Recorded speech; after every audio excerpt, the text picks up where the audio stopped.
आज पहाटेच्या सुमारास जागृत देवस्थान श्री कचेश्वर महादेवाच्या मंदिरात आज सुमारे गोटा ग्रामपंचायतीच्या हद्दीत असलेलं मंदिर हे जागृत देवस्थान आहे.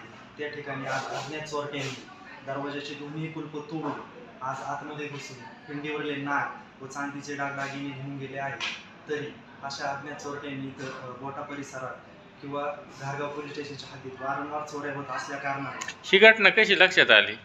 ही घटना सकाळी पहाटेला जे रेग्युलर जे पुजारी आहेत ना, रविदादा शेळके, हे पाया पडायला गेले असतात त्यांच्या लक्षात ही सदरची घटना आली. ही घटना त्यांच्या लक्षात आली असता त्यांनी ग्रामस्थांना सांगितले व ग्रामस्थांनी घारगाव पोलीस स्टेशनच्या PINला कॉन्टॅक्ट करून PINला बोलवून घेऊन त्यांनी सदर जागेचे पाहणी केली असता अशा चोऱ्या वारंवार होत आहेत की या चोऱ्यांना कुठल्याही प्रकारचा अंकुश राहिलेला नाही किंवा पोलीस स्टेशनच्या घारगाव पोलीस स्टेशन कुठल्याही प्रकारची वचक राहिलेली नाही. ह्या चोऱ्या थांबणार कधी हा ग्रामस्थांना मोठा प्रश्न पडलेला आहे. तरी ह्या चोरट्यांवर अंकुश राहावा म्हणून पोलीस स्टेशननी त्यांच्यावर